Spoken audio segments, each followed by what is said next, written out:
भागवत की कथा आजीविका का साधन भी नहीं है।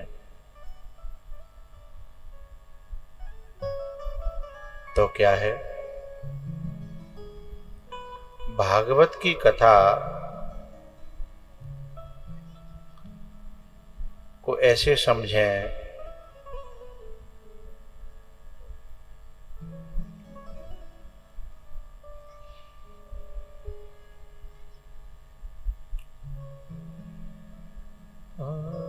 हमारे 18 जो पुराण हैं उनमें ये भागवत जी महापुराण है।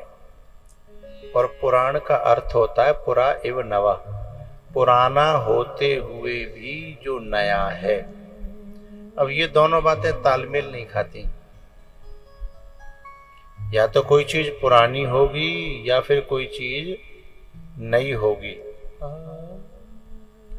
अखबार जो है हमारे घर में थोड़ी देर बाद पुराना हो जाता है और फिर उसी अखबार का क्या नाम पड़ जाता है? रद्दी, है ना? लेने वाला आता है ना, बोले रद्दी दे दो, रद्दी दे दो, रद्दी दे दो, है ना? और हम उस अखबार को उठा करके दे देते हैं। लेकिन किसी ने भागवत जी की पोथी को कहीं सुना है कि ये रद्दी में दे दी किसी ने? इसकी हम पूजा करते हैं। फिर इसमें ऐसा क्या है जो कभी रद्दी नहीं होती और जिसकी हम पूजा करते हैं?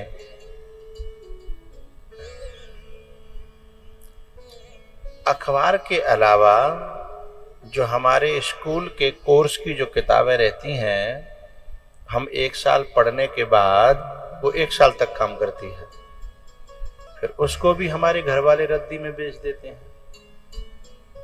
उपन्यास, कहानी, किस्से, मोटिवेशनल गुरुओं की जो कथाएं, जो जीवन गाथाएं हैं, उन्हें भी हम पढ़ने के बाद बेच देते हैं। लेकिन कभी हमने सुना है कि भागवत की पोथी भी रद्दी हो गई? ऐसा नहीं सुना होगा कि रामचरितमानस रद्दी हो गई, ऐसा कभी नहीं सुना होगा। बोले क्यों? उसका एक कारण है।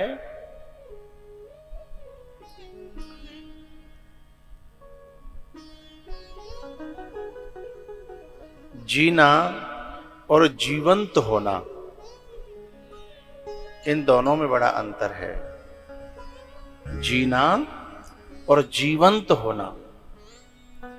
जी तो पशु भी रहे हैं लेकिन जीवंत मनुष्य है। जी तो पशु भी रहे हैं, जीवंत मनुष्य है। और जी तो मनुष्य भी रहे हैं लेकिन उनमें जीवंत वो है जिसने मनुष्यता के अर्थ को सही मायने में समझ लिया है। जीवंत वो है। तो ये जो भागवत जी की कथा है, ये किसी संसारी की वाणी नहीं है, ये स्वयं नारायण की वाणी है। विष्णु भगवान ने ये ब्रह्मा जी को दी, ब्रह्मा जी ने नारद जी को दी, नारद जी ने व्यास जी को दी, और व्यास जी ने ये कथा विस्तृत की। नाम पड़ा नमोस्तुते व्यास विशाल बुद्धे। 18,000 श्लोकों में इसका विस्तार किया और यह कथा सुखदेव जी महाराज को प्रदान करी। अच्छा, आपने कभी सुना है कि व्यास जी ने भागवत की कथा कही हो? ना, व्यास जी ने भागवत की कथा लिखी लेकिन कही नहीं। पर कही किसने? सुखदेव जी महाराज ने। किसको सुनाई? परीक्षित को। बोले जब व्यास जी लिख सकते हैं तो व्यास जी कहते क्यों नहीं है? जो लिख सकता है उसे कहना भी चाहिए, फिर वो कहते क्यों नहीं है? समझिएगा,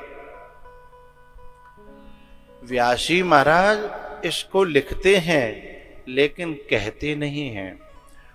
वो ये देखते हैं कि जो इसमें वाणी है, जो शब्द हैं, जो व्याख्याएं हैं,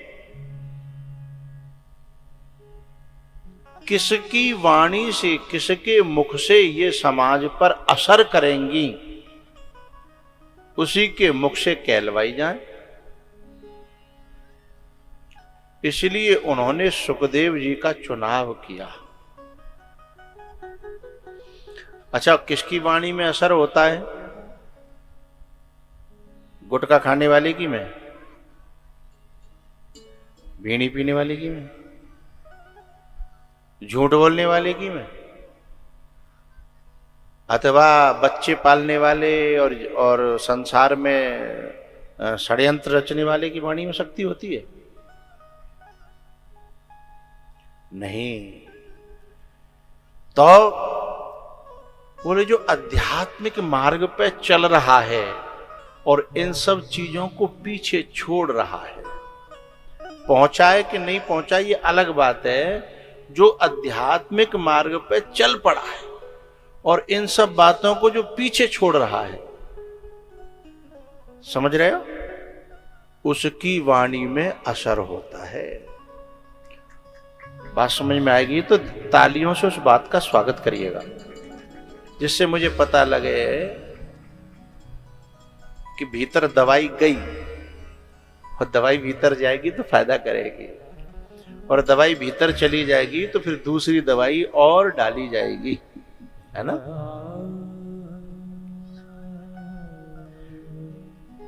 यदि कोई नई बहू आती है और सास यदि उपदेश करे और बहू ने सास के कारनामे देख रखे हों, तो 1 मिनट में आड़े हाथों ले लेगी कि मुझे उपदेश करने चली हो माता जी, हैं? बात बिगड़ जाएगी। तो पहले हमें उपदेश करने के लिए अपने जीवन में वो बात जब कोई महापुरुष उतारता है, तब वह वाणी समाज पर असर डालती है। बहू को सही चलाने के लिए सास को पहले अपने जीवन में उन नियमों को पालन करना पड़ता है। ये कथा शुरुआत होती है नैमिषारण्य से। सूत जी महाराज 88,000 ऋषियों के साथ में सौनक जी को श्रवण कराते हैं। उन्होंने बताया कि इस कथा के, ये पीछे शोरगुल है, समझ में नहीं आ रहा पीछे का। तो सूत जी महाराज से सौनक जी पूछते हैं कि जो आप सुखदेव जी और परीक्षित जी का जो संवाद बता रहे हो, तो परीक्षित जी तो राजा थे, और आदमी यदि 4 कमरे बना ले तो छोड़ना बड़ा मुश्किल होता है, कि बड़ी मुश्किल से बनाए हैं।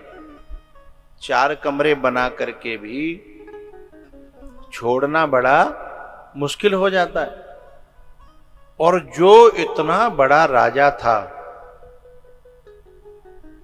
उसने 1 मिनट में राज्य कैसे छोड़ दिया? सौनक जी कहते हैं, ससम्राट कश्यपा हेतु पांडुना मानवर्धनः प्रायोपविष्टो गंगायाम् अनादृत्याधिराट श्रियम। बड़ी प्यारी बात कही। दो तरह के पुत्र होते हैं, एक नाम उठाने वाले और एक दूसरे नाम को डुबाने वाले। ठीक है, परीक्षित जी उन बेटाओं में से हैं। यह शब्द आया है पांडु नाम मानवर्धन, पांडवों का मान बढ़ाने वाले,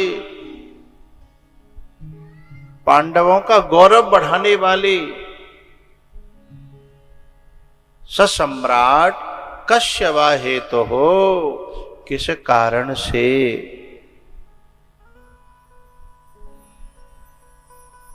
किस कारण से वो गंगा जी को चले गए?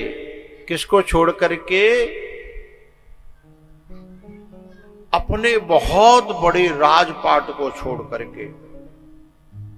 अधिराट श्रियम, सम्राट पदीय लक्ष्मी जी को छोड़ करके। श्रियम माने लक्ष्मी और अधिराट यानी उस बहुत बड़ी वैभव भरी संपत्ति को, श्री को छोड़ करके और फिर हमेशा हमेशा के लिए गंगा जी के किनारे जाकर के बैठ गए भागवत की कथा का श्रवण करने के लिए। अभी हम तुम जो यहाँ बैठ रहे का कथा को सुनवे काजे बे मुश्किल ते जैसे तैसे कामते फ्री है के आ रहे हैं, और उन्होंने 7 दिन के लिए क्या कथा को श्रवण करने के लिए निर्लेप पूरा घर परिवार राजपाट सब कुछ त्याग दिया। बहुत बड़ी बात थी। यानी उन्होंने कथा की कीमत समझी, वैराग्य की कीमत समझी।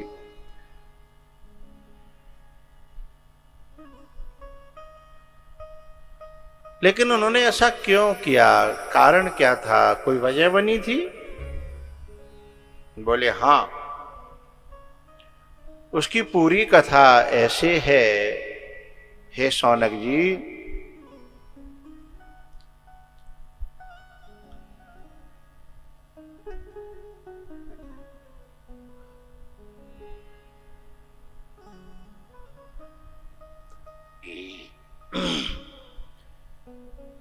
मैं आपको कथा का श्रवण कराता हूं। कैसी अजीब सी सेटिंग हो रही है।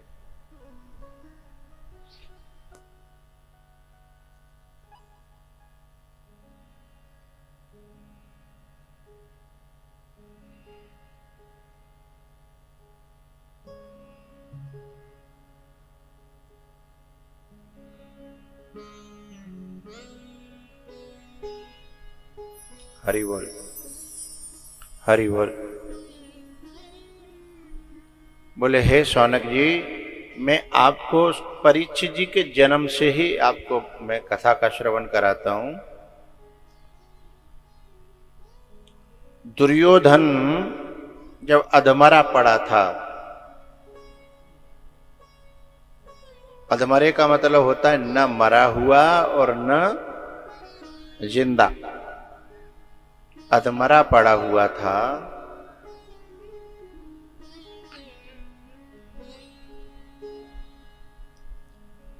जब उसकी जंघा टूट गई थी, जंघा कैसे टूटी थी आपने कथा श्रवण कर रखी है, मुझे उसमें से एक बात कहनी है। हुआ ये था, पीछे हॉल बन रहा है इसमें,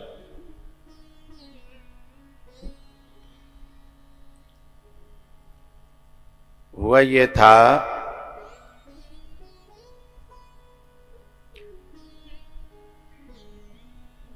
कि दुर्योधन ने शक्ति पाली थी गांधारी से। दुर्योधन ने गांधारी शक्ति प्राप्त कर ली। अब भीम कमजोर पड़ने लगा और भीम की नस नस तोड़ डाली थी। तब भगवान के चरणों में जाकर के एक गदा मारी और दुर्योधन ने भगवान के चरणों में जाके गिरा भीम, और कहता है कि मरवाए कहीं छोड़ोगे का भगवान से। भीम कहता है मरवाए कहीं छोड़ोगे का। तब भगवान कहते हैं जो गुरु का इशारा नहीं देखेगा वो तो ऐसे ही पिटेगा, जो भगवान का इशारा नहीं समझेगा वो तो ऐसे ही पिटेगा। तुम्हें अपने बल का अहंकार है ना, तो पिटो। हम कितनी देर से इशारे की कोशिश कर रहे हैं, लेकिन तुम हो कि देखने को तैयार ही नहीं हो।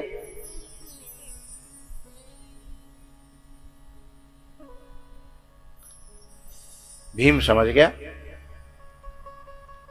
अब भीम लड़ता है इधर और देखता है उधर।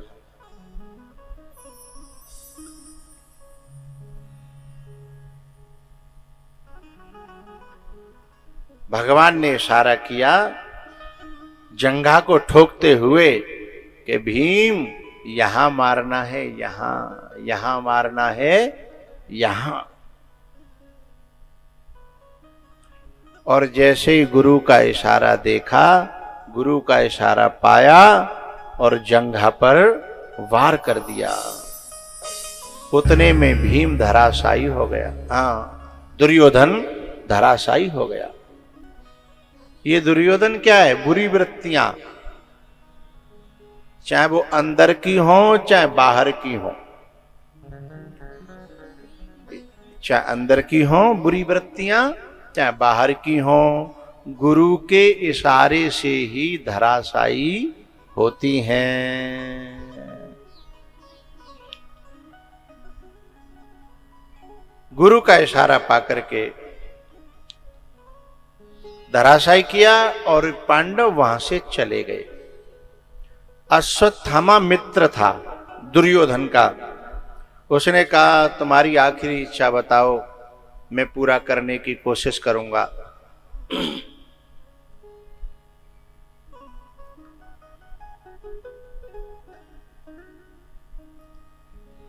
बोले मैं पांडवों को मरे हुए देखना चाहता हूं। इसमें जो चीखारे वाली चीज है वो बढ़ गई है। बोले मैं पूरा करूंगा, तुम बताओ। बोले पांडवों को मरे हुए देखना चाहता हूं। तो आधी रात पे मारने का संकल्प करता है। कौन? अश्वत्थामा। लेकिन मारने वाले ये भूल जाते हैं कि हानि लाभ जीवन मरण जस अपजस विधिहात। कल बहुत बढ़िया चला था। हानि लाभ जीवन मरण जस अपजस विधिहात।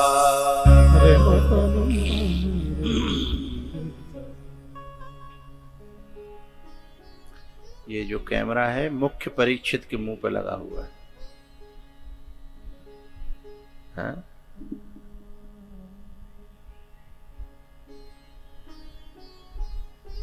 जो मुख्य परीक्षित होता है उसी के मुंह पे बीच में आड़े आ जाए ऐसा लगा दिया। यहां पे तुम्हें और दिमाग लगाना चाहिए। एक डंडी का भी कैमरा आ सकता है और वो लग सकता है। नीचे 3 रहता है, बीच में एक डंडी रहती है, शायद बिगड़ न डाले। क्यों? क्या दिक्कत आती है? बोलो बोलो।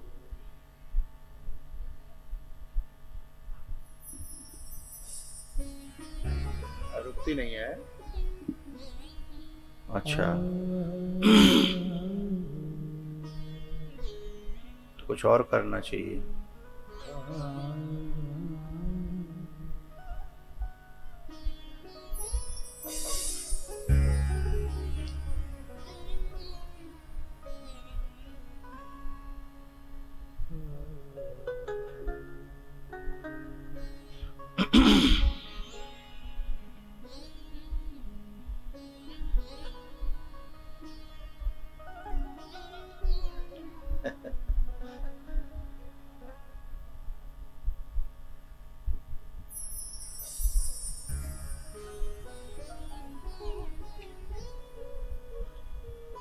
कोई बात नहीं, कोई बात नहीं, हो जाती है। कहना यह है कि हमारे उनके बीच में ना आए, ऐसी जगह लगाओ कैमरा।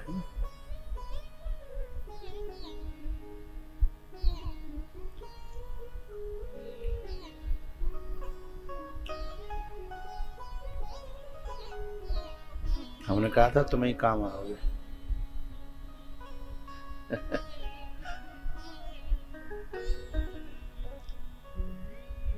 ठीक है, थोड़ा सा इधर हटो, थोड़ा सा, ज्यादा नहीं, ज्यादा नहीं।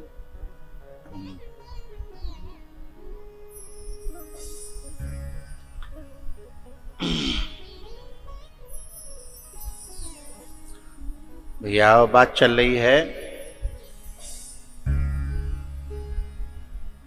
कि जो मारने की कोशिश करता है वो ये भूल जाता है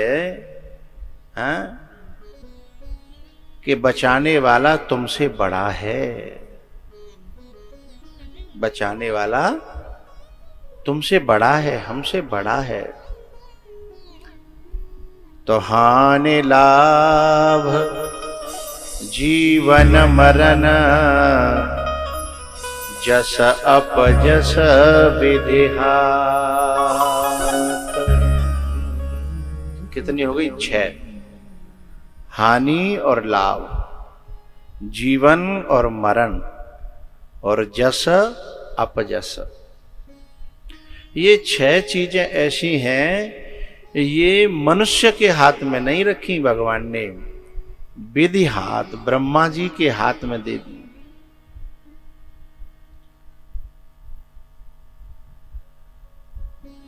अश्वत्थामा यहां मारने की प्लानिंग करता है। उसी क्षण वहां भगवान की नींद खुल गई, क्योंकि जो भगवान की शरण में रहता है तो फिर उसकी लाज और उसकी जान भगवान के हाथ में है। तो फिर नींद किसकी उड़ेगी? भगवान की। भगवान की नींद उड़ गई कि मेरे भक्तों को मारना चाहता है अश्वत्थामा। अच्छा, जो 5 पांडव हैं वे भगवान के भरोसे निश्चिंतता पूर्वक सोए हुए हैं।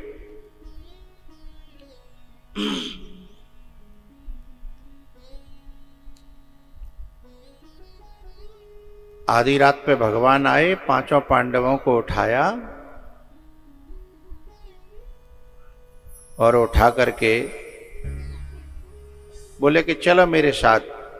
अच्छा, पांडवों ने ये भी नहीं पूछा कि रात में जगा रहे हो, कहां ले जा रहे हो। इसी को शरणागति कहते हैं। जहां ले चलोगे,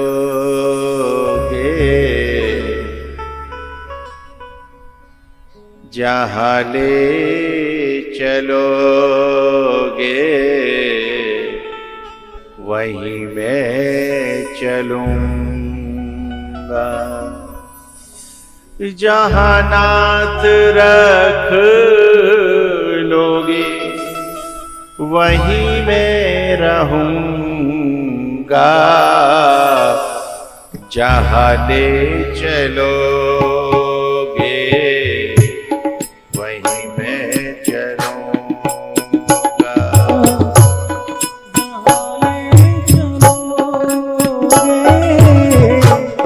वहीं मैं चलूंगा।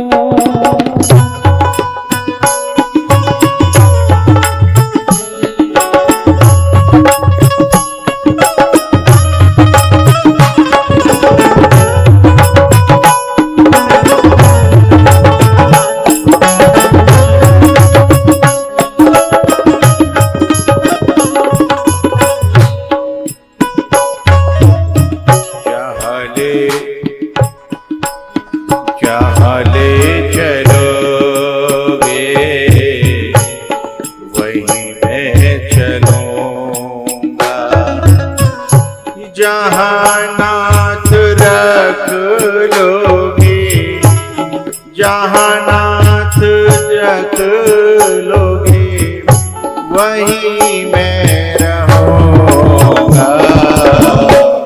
जहाँ ले चलोगे वहीं मैं चलूँगा।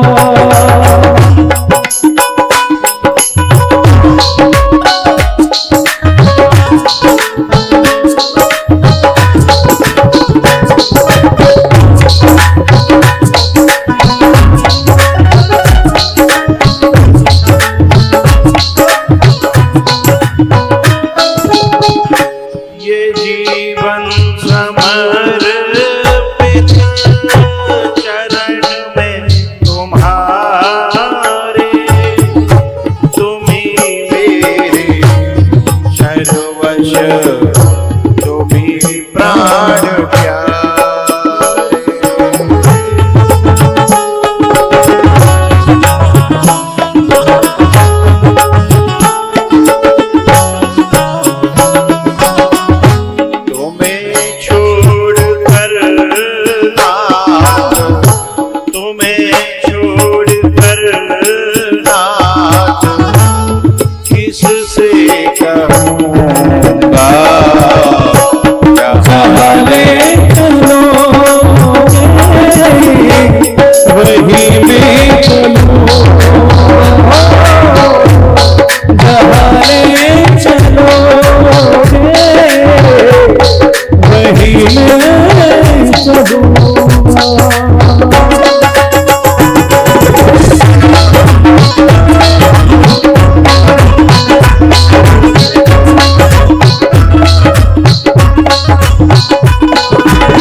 कर लो करा लो जो है तेरी मर्जी।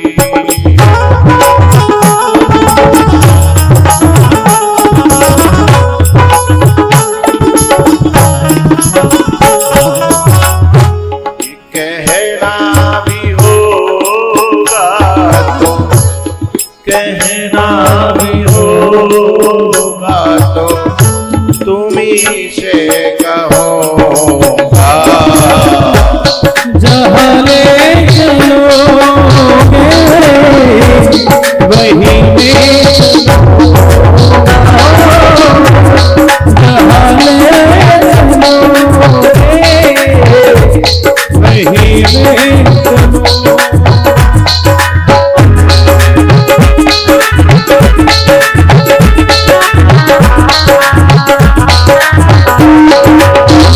चलूँगा।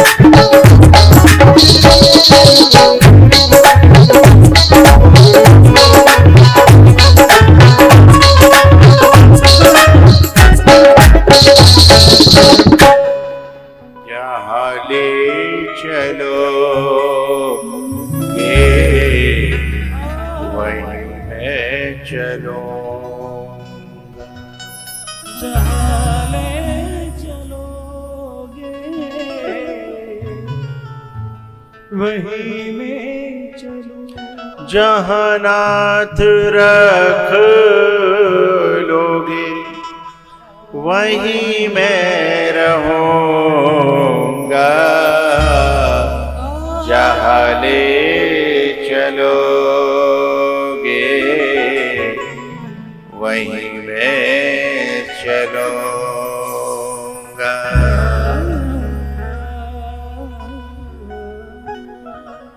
लंका में जब आग लगी तो लंका वासियों का तेल था, कपड़े थे, घी था, और उन्हीं के घर में आग लग रही थी। लेकिन जैसे ही आग विभीषण के घर की तरफ चली, विभीषण के घर की तरफ,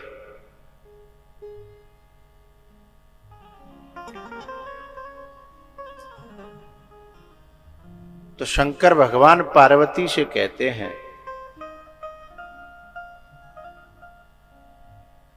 कि भवानी, क्या आग भी ये जानती है कि ये घर विभीषण का है? फिर क्यों नहीं उसमें आगे बढ़ी? गई तो थी, लेकिन नष्ट क्यों नहीं किया? आग भी ये जानती है क्या? बोले हां, आग ये जानती है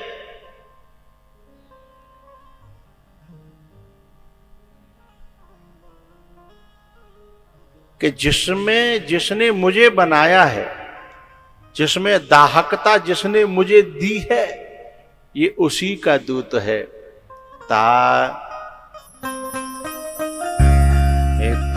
कर दूत अनल जेहि सिर जा, जरा न सोते कारण गिरि जा।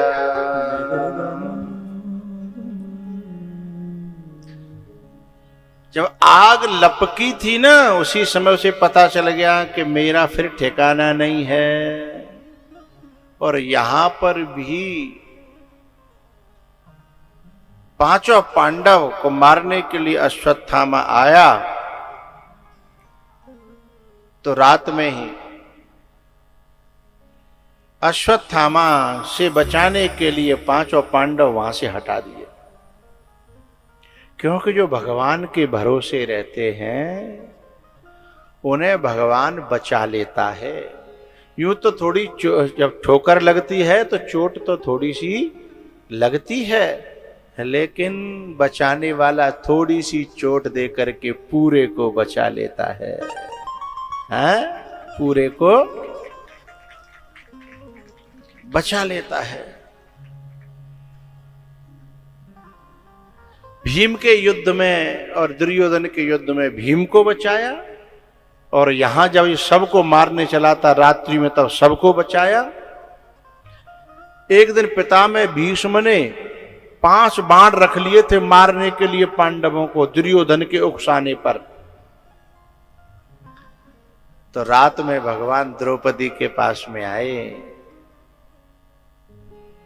अरे द्रौपदी, बोले हां, जल्दी खड़े हो जाओ। द्रौपदी भी नहीं पूछती है कहां रात में ले जा रहे हो, यही तो शरणागति है।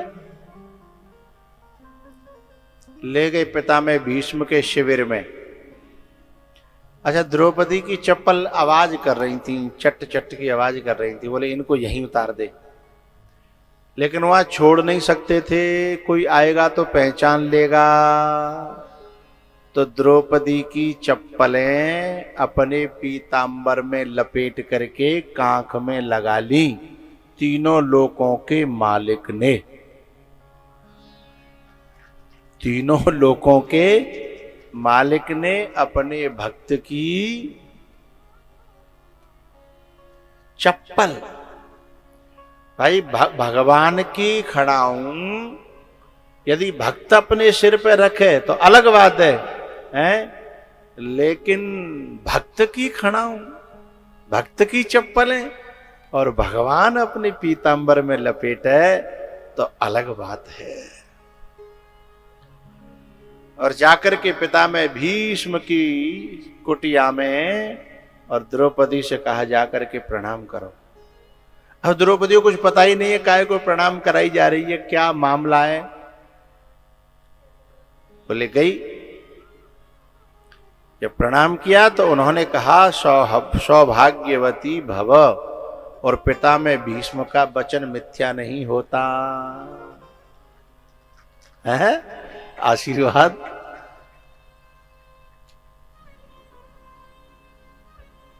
द्रौपदी ने पितामह भीष्म को अपना मुख दिखाते हुए कहा कि आपने कल 5 बाण मेरे पतियों को मारने के लिए रखे हैं और मुझे आप सौभाग्यवती भव का आशीर्वाद दे रहे हो, इसमें कौन सा सत्य मानूं मैं? इसमें सच्चाई क्या है? तब भीष्म ने कहा, इतनी रात पर तुम अकेली नहीं आ सकती। मैंने तो दुर्योधन की पत्नी को समझा था, लेकिन सही सही बताओ, तुमको यहां कौन लेके आया है? तुमको लाने वाला कोई न कोई मेरा अपना ही होगा, क्योंकि तुम्हारे अंदर इतनी क्षमता नहीं है कि जो मुझसे ऐसा आशीर्वाद ऐसे निकलवा सको। तुम्हें कौन लाया है वो बताओ। तब द्रौपदी ने कहा कि मुझे ठाकुर जी लाए हैं।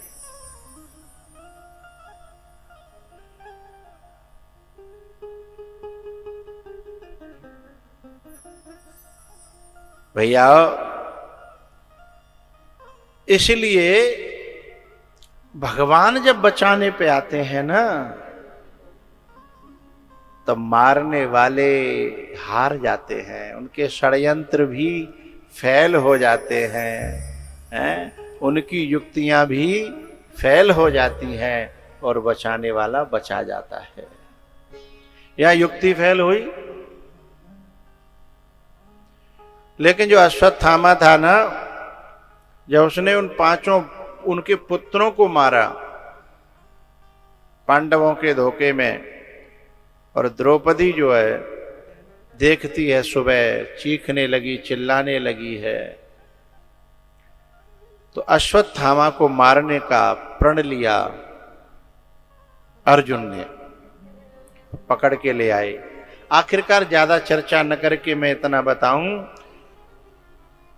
कि उसकी मणि को निकाल करके उसका अपमान करके छोड़ दिया। लेकिन मैं आपको एक बात कहना चाहूंगा, विषयी, साधक और सिद्ध 3 प्रकार के मनुष्य होते हैं। विषयी, साधक और सिद्ध। एक चौथा और होता है, जिसे कहेंगे असुर। वो भी मनुष्यों में ही होता है, असुर। तो विषयी कौन है? विषयी वो है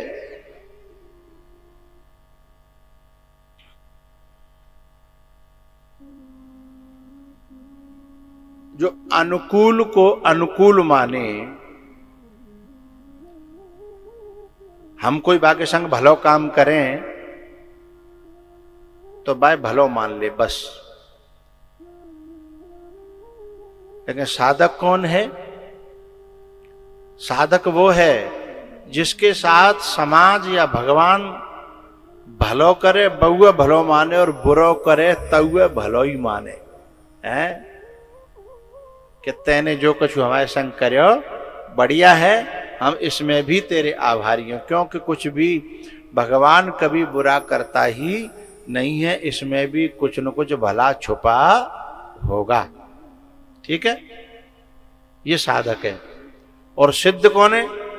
सिद्ध ये है जिसे कभी बुरा दिखाई देता ही नहीं है। साधक को बुरा दिखाई देता है, लेकिन वो बुरे को बुरा मानता नहीं है। और सिद्ध को जो है ना कुछ बुरा दिखाई भी नहीं देता। 3 हो गए, विषयी, साधक और सिद्ध। और एक होता राक्षस, बाके संग भलो करो तऊ को बुरो करे और बुरो करे तऊ को बुरो करे, वो राक्षस है। ऐसे राक्षसों का संग बहुत बुरा है, क्योंकि बाके संग भलो कर लेगो तऊ परिणाम हमारे संग बुरो आवेगो। और बुरा करोगे तो भी बुरा आएगा, तो फिर बुरा करने पर वो मजबूर कर देता है। वो अपने जैसा ही हमको बनने पर मजबूर कर देता है। अश्वत्थामा के साथ अर्जुन ने भला किया, प्राण छोड़ दिए। यद्यपि तेहि कर बद उचित, यद्यपि तेहि कर बद उचित, उचित तो ये था कि उसका वध कर दिया जाए, लेकिन फिर भी वध नहीं किया, केवल अपमान करके छोड़ दिया। ये पांडवों ने भलाई तो किया, उसके बावजूद भी उसने एक बाण ऐसा छोड़ा जो पांडवों के नाती के यहां, पोते के यहां जो गर्भ में था, उत्तरा के यानी अभिमन्यु की पत्नी के गर्भ में जो शिशु था, उस पर जाकर के प्रहार किया। जो उत्तरा के गर्भ में जो शिशु था उसी का नाम था परीक्षित। लेकिन जैसे ही उत्तरा के गर्भ पर प्रहार हुआ तो उत्तरा ने न तो भीम को बुलाया न अर्जुन को बुलाया, उत्तरा ने सीधे भगवान को बुलाया कि पाहे पाहे महायोगिन देव देव जगत्पते नान्यं त्वदभयं पश्ये यत्र मृत्युः परस्परम्। पाहि पाहि महायोगिन अदेव देव जगत्पते। बड़ी प्यारी उत्तरा की है प्रार्थना कहिए, समझ कहिए, बड़ी प्यारी है। उत्तरा से किसी ने पूछा कि ये औरों को, ये तुम्हारे पास में है, इनको इनसे भी मदद मांग लो। बोले नहीं नहीं। उत्तरा बड़ी प्यारी बात कहती है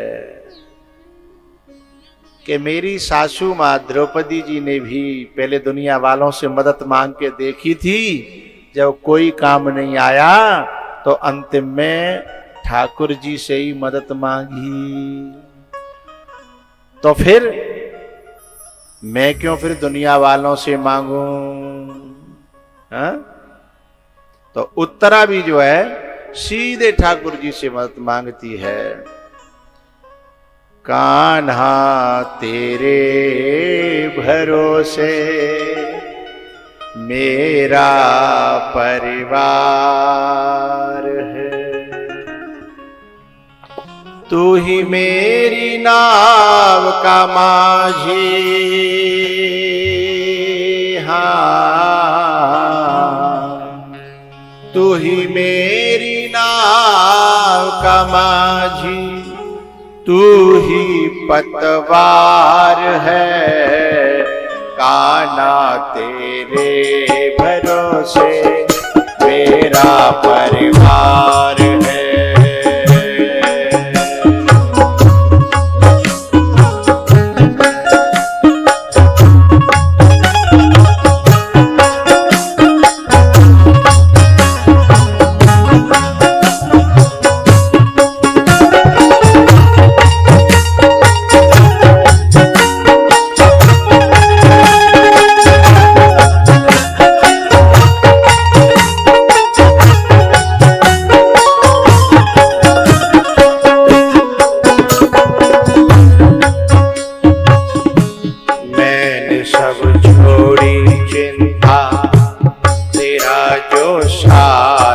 पाया जिंदगी भर जीने का सहारा मैंने पाया।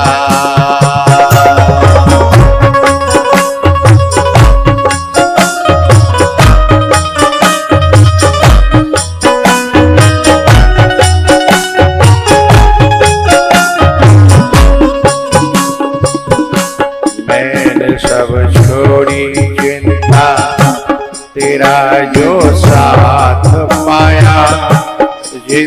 जिंदगी भर जीने का सहारा मैंने पाया, कर दो एहसान इतना,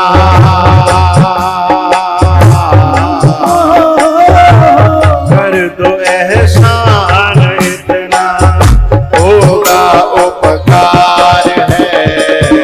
कहाँ तेरे भरोसे मेरा परिवार है, कहाँ तेरे भरोसे मेरा परिवार है।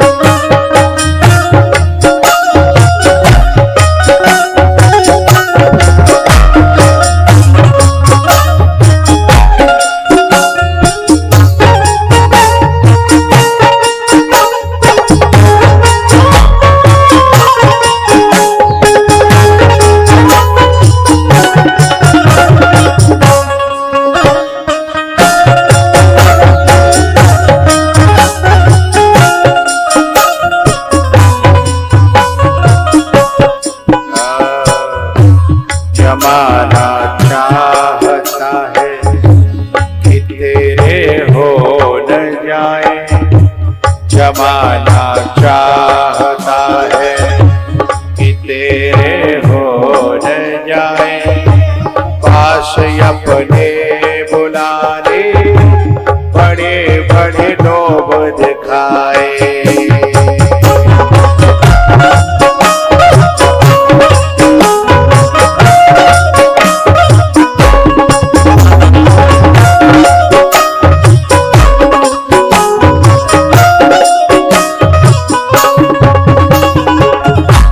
दोष इनका नहीं है,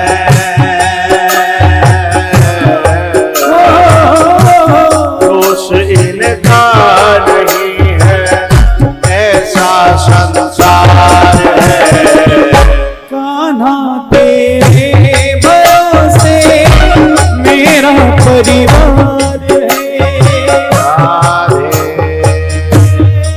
राधे राधे श्याम, राधे राधे श्याम।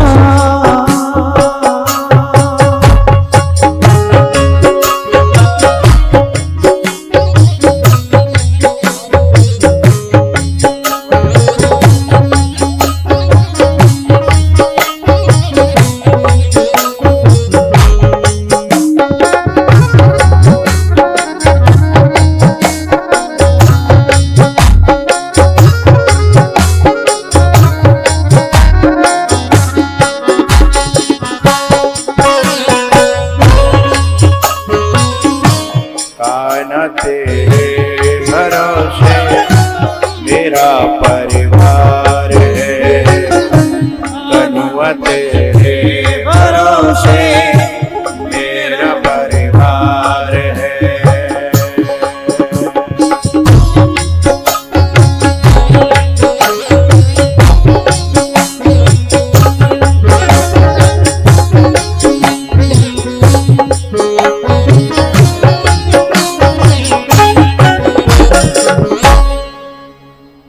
कान्हा तेरे भरोसे मेरा परिवार है, कन्हुआ तेरे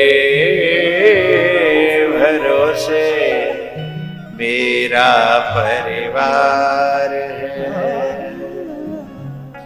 दोष इनका नहीं है,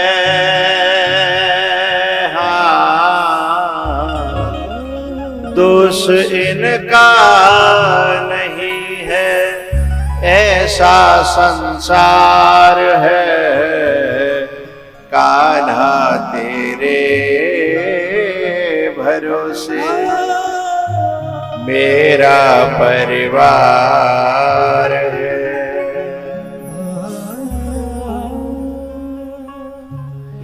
कर दो एहसान इतना,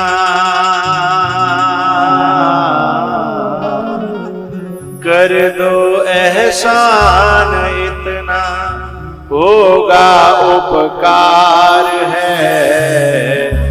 कनुआ तेरे भरोसे मेरा परिवार है। राधे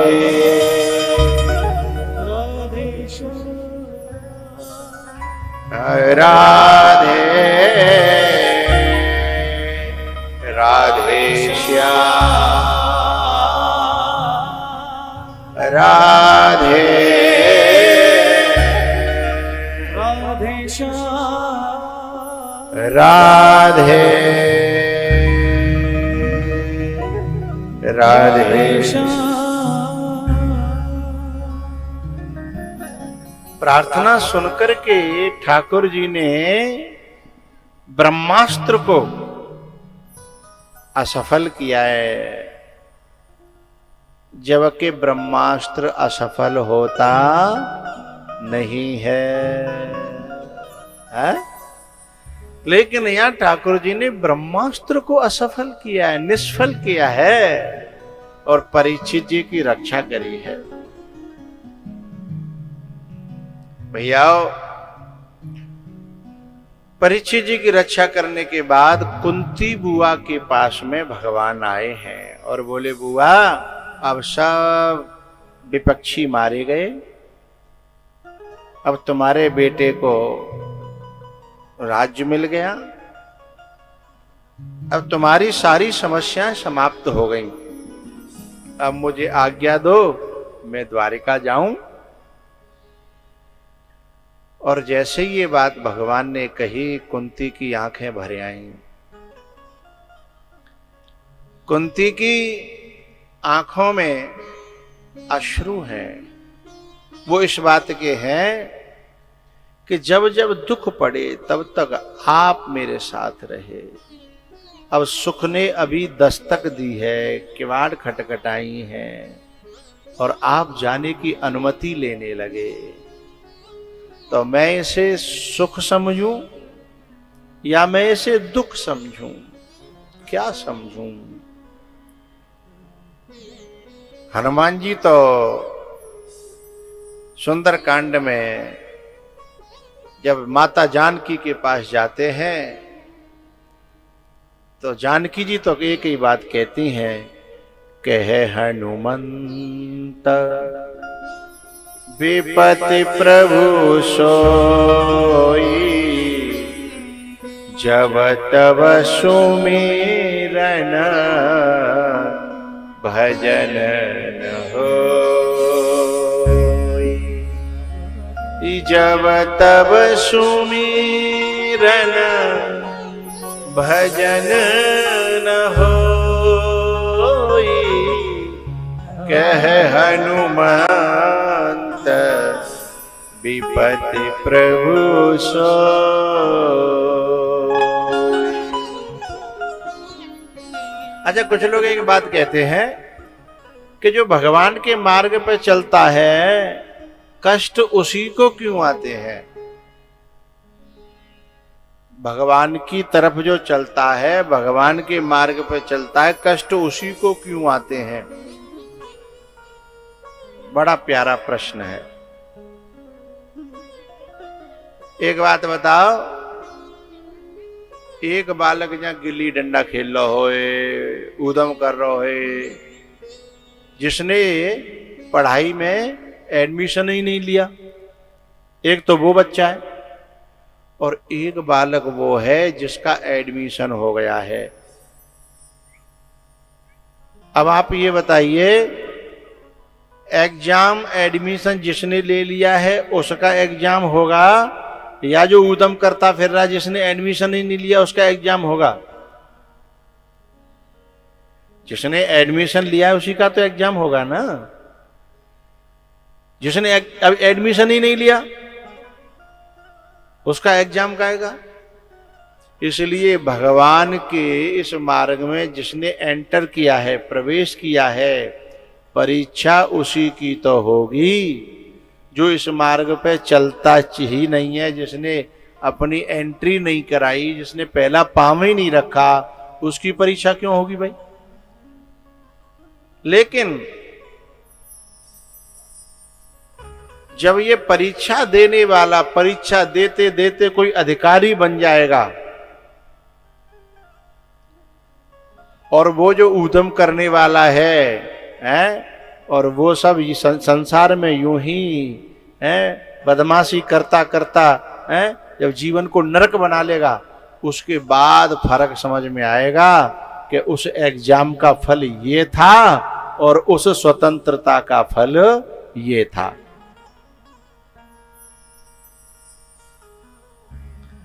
कुंती ने तुरंत जो है भगवान से कहा कि ऐसा सुख मुझे नहीं चाहिए जिसमें मेरा मालिक, मेरा ठाकुर, मेरे ठाकुर जी मुझे छोड़ करके जा रहे हों और जाने की बात कर रहे हों।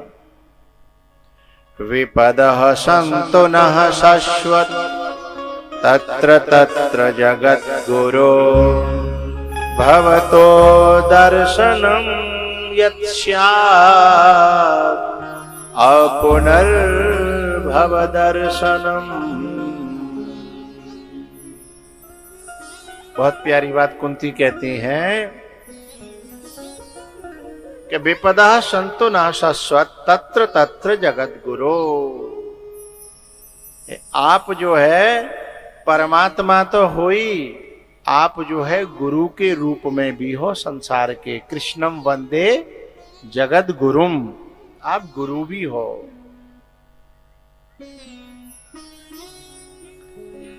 बोले मुझे तो विपत्ति दे दो, कम से कम तुम्हारा नाम तो याद रहेगा, तुम्हारी भक्ति तो चलती रहेगी, उसके बहाने तुम तो पास रहोगे। भगवान ने कहा नहीं बुआ, तुमने जिंदगी भर विपत्तियां झेली हैं, अब तुम्हें और विपत्तियां मैं नहीं दे सकता।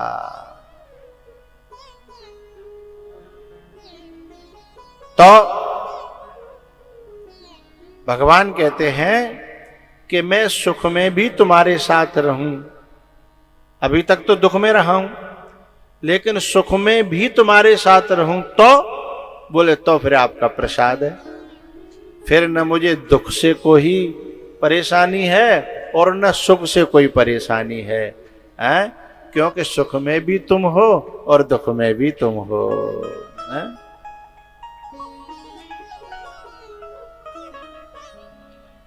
सुख और दुख दोनों यदि भगवान के प्रसाद बन जाएं तो फिर कोई परेशानी की बात ही नहीं है।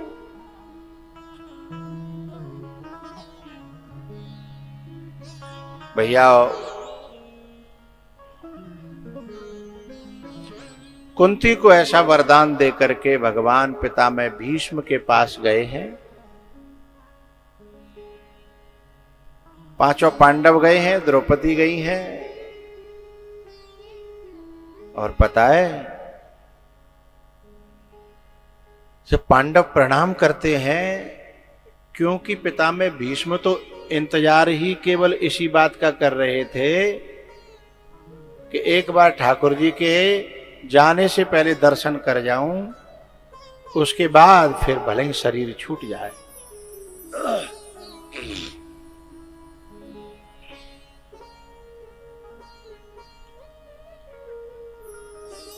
लेकिन अर्जुन ने प्रणाम किया तब भगवान जो है अभी तक सामने नहीं आए, तब पूछने लगे हैं भीष्म